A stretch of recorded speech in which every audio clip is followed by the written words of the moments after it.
Mesdames, Messieurs, bonjour, agréable début de matinée et bienvenue sur Radio Côte d'Ivoire. À vous tous qui nous rejoignez à présent. À 6h20, Dimos, on reçoit Dr Djidji Eba Catherine, chercheure directrice de la station de recherche technologique sur la semaine ivoirienne au Sénégal. Et puis Ahmed Touré évoque l'utilité du combat pour la vie dans sa chronique Société. Djenebou Karamoko nous dit que faire en cas d'égal. Et puis le journal de sport de Anja Soukrou, juste après ce nouveau journal dont voici les principales. Le Fonds Qatari pour le développement va aider la Côte d'Ivoire à financer l'autoroute de contournement de la ville d'Abidjan ainsi que l'université d'Abengoro. Le président de ce fonds a donné l'assurance au chef de l'État ivoirien hier au Qatar. Des avancées importantes ont été obtenues, mais des défis restent à relever. Le Premier ministre a fait le bilan des actions du gouvernement hier lors d'une conférence de presse. Et puis hors de chez nous, l'ancien chef de guerre congolais Jean-Pierre Bemba, condamné à 12 mois de prison avec une amende d'environ 200 millions de francs CFA, une peine confirmée dans l'affaire de subornation de témoins. Voici pour l'essentiel, bienvenue à tous. Jérôme Koko, bonjour. Bonjour Didier Fandin. 3 projets prioritaires vont être financés par le Fonds Qatari de développement. Oui, le président de ce fonds a confirmé et rassuré le président de la République qui se trouve en ce moment au Qatar. Le président qui s'est entretenu avec le président de ce fonds Qatari pour le développement, Khalifa Al-Kouari. Les échanges ont essentiellement porté sur l'industrialisation de la Côte d'Ivoire grâce à la transformation de nos matières premières agricoles ainsi que sur le financement de 3 projets prioritaires que sont l'autoroute de contournement de la ville d'Abidjan, la construction et l'équipement de 3 lycées de formation professionnelle et la construction de l'université d'Abengoro. Le président du Fonds Qatari pour le développement a indiqué qu'une équipe d'experts se rendra prochainement à Abidjan pour étudier les modalités pratiques de mise en œuvre du financement de ces 3 importants projets. Alassane Ouattara a aussi eu un entretien avec le ministre de l'Énergie et de l'Industrie du Qatar. Les discussions ont porté sur le développement du secteur énergétique en Côte d'Ivoire ainsi que sur l'examen des différentes opportunités d'investissement dans ce secteur. On rappelle que le président de la République est en ce moment en visite officielle au Qatar, visite qui s'achève d'ailleurs ce mardi. Le Premier ministre a fait le bilan des actions du gouvernement. Oui, comme à son accoutumé, Amadou Gon Coulibaly était devant les journalistes hier. Ils ont abordé les questions liées à la politique nationale, mais aussi les questions sociales et économiques. Le Premier ministre a, lors de cette conférence, fait le point des actions du gouvernement. On note qu'il y a des avancées importantes, mais en même temps, des défis restent à relever. Diakité Ibrahim.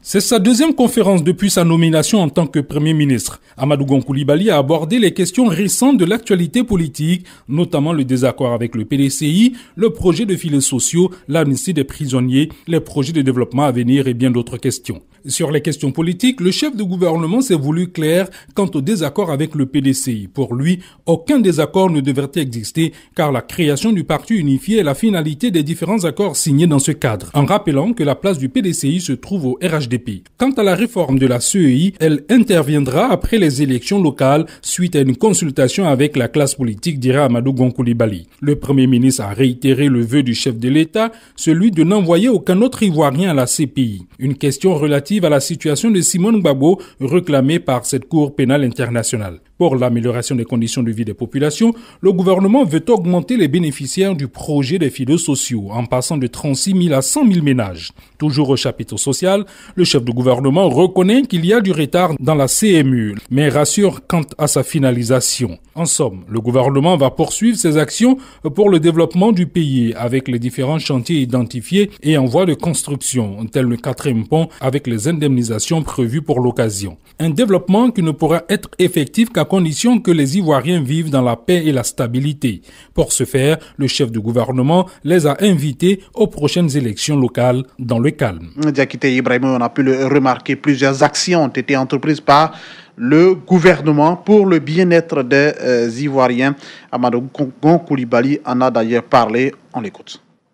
Notre ambition va être d'amplifier et d'accélérer le rythme des réformes et des progrès en vue de réduire le taux de pauvreté, qui a connu un repli entre 2011 et 2015, passant de 48,9% en 2011 à 46,3% en 2015. Cette année, je suis convaincu que nous aurons donc un taux qui se rapprochera donc de 40%. Nous aurons gagné quasiment donc 10 points sur la période. Les inégalités ont connu une baisse sensible, passant de 42% en 2008 à 40% en 2015. Cela a été possible grâce à l'orientation volontariste de nos priorités budgétaires vers les dépenses pro pauvres, dont le montant a quasiment doublé entre 2012 et 2017, en passant de 1080 milliards de francs CFA en 2012 à 2070 milliards de francs CFA en 2017. Nous devons travailler ensemble, quelles que soient nos convictions politiques, à maintenir et à améliorer nos acquis, tant au niveau économique, politique que social. Et au terme de cette conférence de presse, nos reporters ont tendu leur micro à quelques ministres, membres du gouvernement qui ont assisté à cette conférence de presse. Vous entendrez successivement la ministre Raymond Goudou Kofi, Aka Wele de la Santé et Kobena Kwasi Adjoumani. Je pense que ce sont des sujets extrêmement importants qui montrent, n'est-ce pas, à la population ivoirienne que le gouvernement est à l'écoute de sa population. Moi, c'est le résumé que je voudrais faire de cette conférence de presse qui s'est extrêmement bien passée, avec des questions bien maîtrisées par le Premier ministre. Le Premier ministre a répondu certainement à l'attente de la population, surtout au plan social, pour les questions sociales, puisque moi, en tant que ministre de la Santé, cela m'a particulièrement intéressé. Je voudrais saluer cette conférence de presse qui a éclairé tous les Ivoiriens sur le travail que fait notre gouvernement. D'aucuns ont toujours fait croire que le volet social n'est pas pris en compte par le gouvernement. Mais les éclairages faits par le Premier ministre montrent bien que c'est un gouvernement qui se soucie du quotidien des Ivoiriens. Le vice-président de la Banque mondiale est en visite en Côte d'Ivoire. Oui, Hafez Ganem, il est le patron de la région Afrique. Et pour la Banque mondiale, bien sûr, il a visité hier l'hôpital général de Bingerville, une infrastructure réalisée grâce au projet financement basé sur la performance FBP. On écoute le reportage d'Adama Bakayoko. Je serai pas satisfait. Ainsi peut-on résumer les sentiments du vice-président du groupe de la Banque mondiale pour la région Afrique au terme de sa visite à l'hôpital général de Bingerville. Hafez Ganem a échangé avec les populations et le personnel médical après la visite qu'il a effectuée à la salle de vaccination, à la pédiatrie et à la maternité. Hafez Ganem a été surtout séduit par la performance réalisée dans cet hôpital, salle d'accouchement climatisée, très bon accueil des patients, large couverture de CPN, consultation prénatale, toutes choses qui ont permis d'atteindre des objectifs. Cette année, le district de Cocody-Bingerville n'a enregistré aucun cas de décès de femmes en couche. Tano Nathalie Fondio, directrice de l'hôpital général de Bingerville, a fait le bilan des acquis du projet de financement par la performance dont bénéficie sa structure, un projet financé par la Banque mondiale depuis août 2016 et qui a permis l'amélioration de l'hygiène et des conditions de travail du personnel, l'amélioration du plateau technique, une plus grande fréquentation de l'établissement, notamment par les femmes enceintes. La qualité des services est passée de 46% à 92%, un succès que compte élargir la Banque mondiale à d'autres hôpitaux à l'échelle nationale, selon Hafez Ganem, qui n'a pourtant pas précisé la date exacte du démarrage de ce nouveau volet. Le vice-président du groupe de la Banque mondiale pour la région Afrique doit rencontrer plusieurs autorités du pays, notamment le Premier ministre Amadou Gon Coulibaly et plusieurs ministères techniques au cours de son séjour qui s'achève ce mardi. Le Brésil renoue avec le cacao ivoirien. Oui, rappelez-vous qu'en 2013, les autorités brésiliennes avaient bloqué l'importation du cacao en provenance donc de notre pays. Mais depuis juillet 2018, les choses sont rentrées dans l'ordre. Les premières importations ont déjà eu lieu et les industriels brésiliens du cacao vont importer à partir de San Pedro 60 000 tonnes de cacao d'ici le mois de décembre prochain. Une délégation d'industriels brésiliens a d'ailleurs visité le port de San Pedro. De San Pedro, d'où nous appelle Sam Kounan. Des industriels brésiliens du cacao et du chocolat au port autonome de San Pedro. Il y a 6 ans, le Brésil avait cessé d'importer du cacao venant de la Côte d'Ivoire. Cette visite obéit donc à la levée du blocage des exportations du cacao ivoirien à destination des ports brésiliens.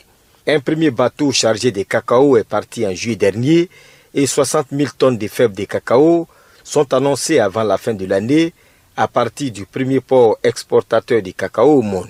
Je suis très content d'être aqui. L'objet de la visite ici, c'est pour venir remercier le gouvernement ivoirien pour l'effort qu'ils ont consenti auprès des autorités brésiliennes aussi pour la reprise de cette activité. C'est le plus grand pays producteur mondial de meilleure qualité de cacao. Et si ils n'arrivent pas à importer le cacao de meilleure qualité des plus grands producteurs, c'est qu'ils n'arrivent pas encore à atteindre leur niveau de broyage et d'importation. Donc, ils ont déjà fait une importation au mois de juillet. Il y a 2 cargaisons qui partent jusqu'à la fin de l'année. Donc, c'est 30 000 tonnes, 60 000 tonnes. Le Brésil, avec ses 214 millions d'habitants, veut se positionner comme un partenaire commercial et technique dans le trafic du cacao ivoirien. Et le port autonome de San Pedro, qui représente 53% des exportations nationales de cacao, entend saisir cette opportunité.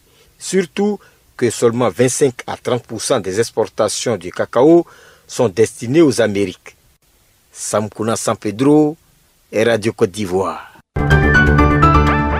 Construction du quartier pont, les populations impactées vont être indemnisées. En tout cas, sur le terrain, les choses se passent bien. Si l'on en croit le président du présidium du collectif des propriétaires de terrains et maisons à indemniser, il révèle que les discussions entre l'État et les propriétaires de maisons se déroulent bien, puisqu'il y a une concertation régulière. Et je vous propose d'écouter Konetias, président du présidium du collectif des propriétaires. Je pense que l'indemnisation répond quand même à nos préoccupations. C'est pas mauvais, c'est bon à prendre puisque nous avons discuté et que nous avons arrêté de commun accord. C'est pas quelque chose qui a été imposé. En termes d'opposition, les oppositions ont eu lieu pendant les négociations. Parce que lorsqu'on n'est pas d'accord, on dit non, on n'est pas d'accord, on veut ça et puis on regarde, on fait ça au cas par cas. C'est personnel les négociations. Donc une fois qu'on a trouvé quelque chose, un point d'accord, en ce moment on passe à la signature et puis à l'indemnisation. On ne reçoit pas un montant contre sa volonté. Si tout ce qui est en train d'être donné, on a accepté, il y a une communion d'entente là-dessus. Un registre social unique va être mis en place dans le cadre des filets socioproductifs. Oui, le projet filet socioproductif vise à améliorer les revenus des populations dans les zones rurales cibles et à travers des transferts monétaires. Mais au-delà des opérations de transfert monétaire, le projet filet socioproductif veut également mettre en place un registre social unique appelé RSU pour les ménages pauvres et vulnérables. Ce registre, qui est un outil d'aide à la décision, permettra, en plus des bénéficiaires du projet, d'identifier et de consigner progressivement des informations sur la situation socio-économique des ménages pauvres et vulnérables de Côte d'Ivoire. Ce projet a fait l'objet d'un atelier. On écoute Kone Kipea, coordonnateur du projet filet socio-productif. Ce système part déjà de l'existant. Il y a dans plusieurs départements ministériels, auprès de plusieurs partenaires techniques et financiers, des bases de données qui concernent les ménages pauvres et vulnérables, qui sont donc les cibles de ces intervenants sociaux sur le terrain.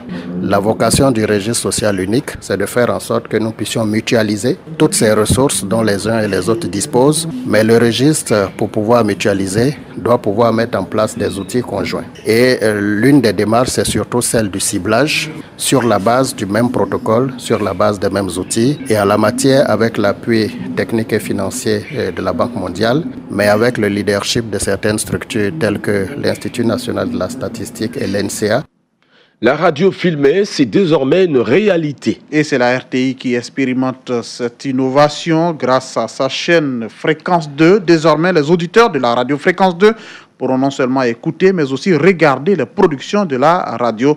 Cette innovation a été lancée hier lundi par le directeur général de la RTI, Amadou Bakayoko, qui entend apporter davantage aux chaînes radio. Ce petit coup de boost avec cette innovation de la radio filmée va permettre à plus de monde de découvrir Fréquence 2 et de se rendre compte qu'il y a vraiment l'occasion de pouvoir, au réveil, à la mi-journée, le soir en rentrant ou le soir en se couchant, passer d'excellents moments de radio et maintenant de télé filmée. On n'oublie pas Radio Côte d'Ivoire qui est pas loin, dans quelques temps, va également pouvoir annoncer la même chose. On a voulu démarrer d'abord une première expérience, mais cela va être étendu à toutes nos antennes dans les prochaines semaines et les prochains mois. L'actualité hors de chez nous, l'ancien chef de guerre congolais Jean-Pierre Bemba condamné à 12 mois de prison. Oui, avec une amende de 300 000 euros, soit plus de 196 millions de francs CFA par la CPI, la Cour pénale internationale. Une peine confirmée dans l'affaire de subornation de témoins pour laquelle il avait été condamné, une affaire annexe au procès principal pour lequel il se trouvait sous les verrous à La Haye, à savoir son implication dans les crimes commis en Centrafrique par la milice qu'il avait fondée.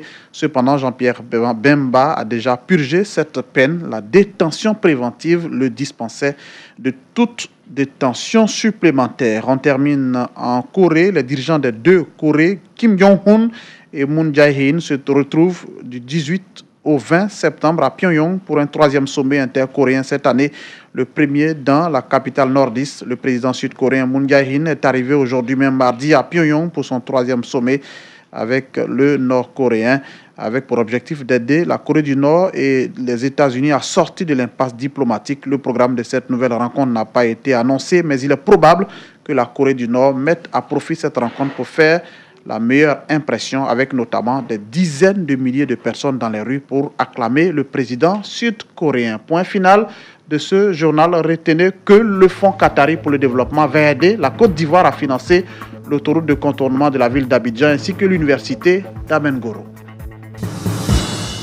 Merci de vous informer sur Radio Côte d'Ivoire. Merci à Jérôme Kouakou. Oui, on se retrouve juste après pour le journal des sports.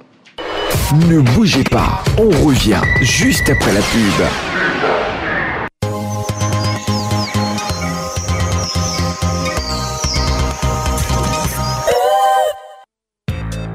Venez les enfants, cette fois-ci on partage votre laiti. Laiti, lait en poudre instantané, vitaminé, riche en calcium et au goût crémeux incomparable que vous aimez tous. En plus, après une activité sportive, boire le lait Laiti vous garantit pleine forme et bonne santé.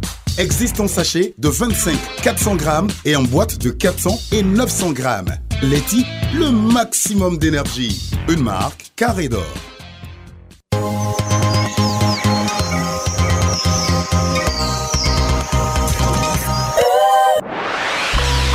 C'était la pub sur Radio Côte d'Ivoire. Le journal des sports, Ange Assoukro. Il est là en très grande forme, Ange Assoukro, bonjour. Bonjour Didier Fandé-Richemont.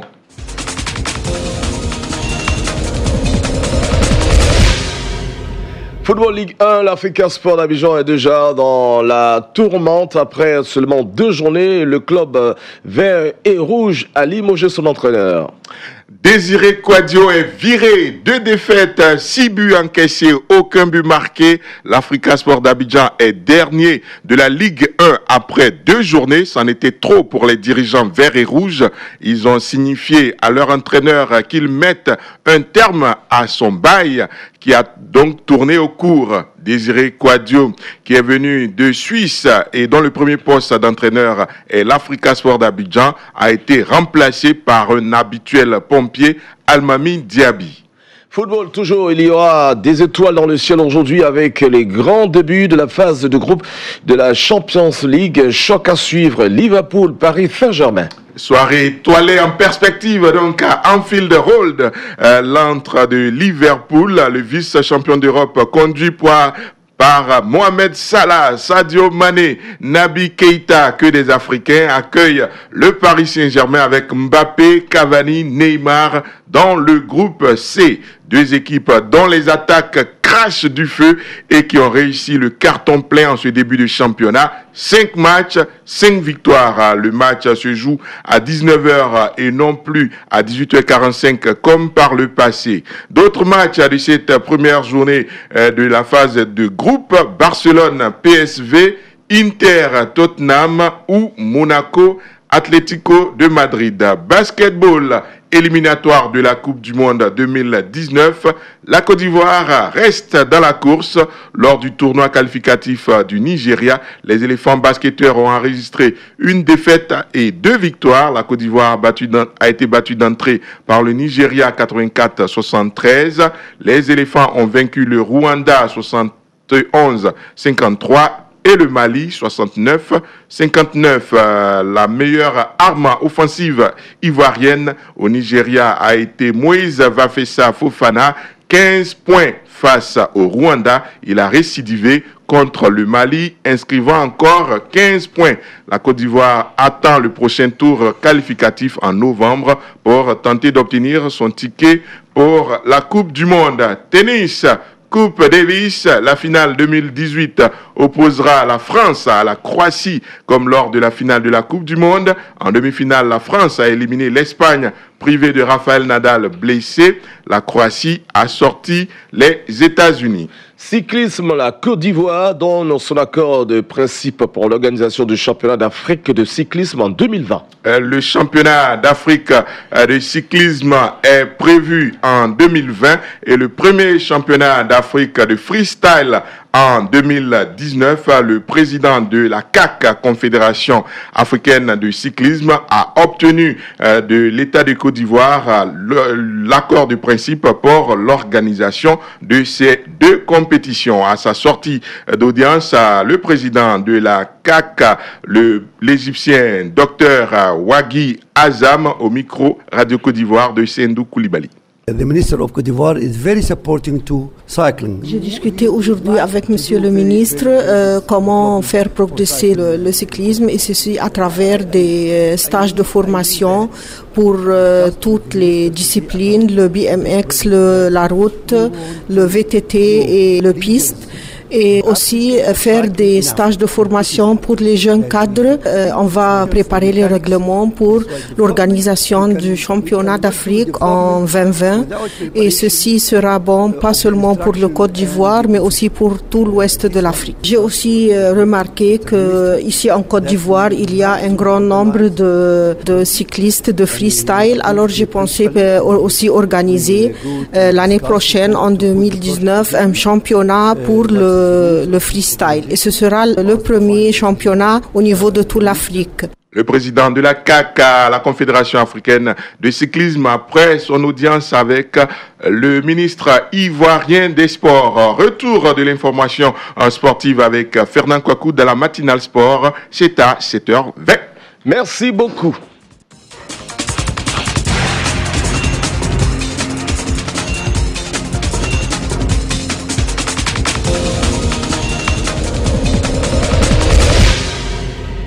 L'invité du jour, mesdames, messieurs, il est interrogé, on va dire, il est interrogé par Eddy Mosson. C'est un entretien avec le docteur Djidji Eba Catherine, chercheure, directrice de la station de recherche technologique sur la semaine ivoirienne au Sénégal. L'invité du jour. Docteur Djidji Catherine, bonjour. Bonjour. Qu'est-ce qui justifie la présence du Centre national de recherche agronomique à la semaine ivoirienne au Sénégal? Nous étions à Dakar dans le cadre d'un partenariat entre le CNRA et les organisateurs de la semaine ivoirienne qui regroupaient différentes structures qui devaient présenter leur savoir-faire. Alors, le Centre national de recherche agronomique, en tant que centre spécialisé dans le domaine de l'agriculture en Côte d'Ivoire, était présent pour montrer le savoir-faire ivoirien dans le domaine de l'agriculture. Parce que le Centre national de recherche agronomique fait beaucoup, non seulement en Côte d'Ivoire, mais nous sommes à même d'exporter notre expertise dans les autres pays. C'est dans ce cadre-là que les organisateurs ont cru bon d'appeler le CNRA comme partenaire afin de pouvoir essayer de montrer au peuple sénégalais qu'il existe une structure à même d'aller au-delà de la Côte d'Ivoire, pouvoir signer des partenariats avec les entités, des producteurs ou des organisations qui s'intéressent à l'agriculture à Dakar. Alors, comment à travers vous, la structure nationale de recherche agronomique ivoirienne a relevé le défi? Il y a eu des panels concernant l'agro-business. Nous avions pris le cas du manioc, qui était une culture à potentialité, en progression, puisqu'il y a des intervenants dans la chaîne de valeur manioc. Et suffisamment d'acteurs de la production du manioc jusqu'à l'acheteur, surtout les femmes, parce qu'elles s'intéressent à cette spéculation. Donc on a voulu proposer cette spéculation comme cas à succès si on le fait convenablement. Parce que nous nous sommes dit, si nous parlons d'agro-business, ça veut dire que nous parlons d'une culture, mais nous donnons la possibilité au public qui était là de faire des options. Et comme nous partons de la production à la transformation jusqu'à la commercialisation, nous nous sommes dit, il est bon d'avoir une culture qui peut donner plusieurs combinaisons. Il y a eu un engouement des personnes qui n'avaient jamais vu la cabosse de cacao. Ont eu l'occasion de voir le cacao, puis ce qui produit la poudre de chocolat et le chocolat. Donc c'était une expérience assez enrichissante. En retour, quelles sont les attentes du CNRA de ce rendez-vous d'échange entre scientifiques? On a fait des B2B pour rechercher des partenaires ou pour proposer des solutions à des structures qui étaient là et qui avaient besoin de savoir qui on était, ce qu'on faisait, qu'est-ce qu'on pouvait apporter. Il y a eu des personnalités même qui n'avaient jamais vu une cabosse de cacao. Donc, on leur a donné l'occasion de voir et de goûter les fèves telles qu'on les a sur plantation. Les contacts ont été pris. On leur a dit ce qu'on pouvait faire, nos possibilités, les opportunités qui existaient. Si nous entrons en partenariat, comment le partenariat pouvait se faire dans cette nouvelle dynamique du CNRA de demain? Parce que le CNRA de demain ne sera pas le CNRA d'aujourd'hui, puisqu'il y a une réforme qui est en train de se faire. On a présenté le CNRA de demain et les possibilités qu'il y avait à tisser des partenariats. Et donc, les adresses ont été prises. Comment nous pouvions tisser un réseau avec d'autres structures de la place au niveau du Sénégal? Il y avait des entreprises égyptiennes, il y avait des entreprises d'autres nationalités. Et donc, on a échangé avec des partenaires. Nous attendons les résultats. Ce que ça va apporter au CNRA de demain. Pour terminer, quel enseignement tirez-vous de cette semaine dédiée à la Côte d'Ivoire et est-ce qu'elle peut contribuer à booster la coopération Sud-Sud? C'est pour cette raison que nous étions à Dakar, pour renforcer la coopération Sud-Sud. Il y a matière à partager des expériences. Mais étant donné que nous nous ignorons les uns les autres parce que nous ne savons pas qui fait quoi, nous allons chercher loin ce que nous pouvons trouver très proche. Donc, c'est surtout ça que nous sommes partis faire. Montrer notre savoir-faire pour dire, nous pouvons faire des échanges avec vous. Et donc, les conditions de faisabilité de ces partenariats-là, les structures vont s'asseoir et elles vont tracer les jalons de la collaboration future. Tout le monde s'est rendu compte qu'il y a matière à faire de la collaboration sud-sud. Et qu'il était temps de faire cette collaboration, qu'il était temps d'exploiter les opportunités qui existaient au niveau des pays, au niveau scientifique, au niveau de ressources humaines. Donc l'occasion était belle pour qu'on montre cela. Docteur Djedji Catherine, merci. Merci à vous.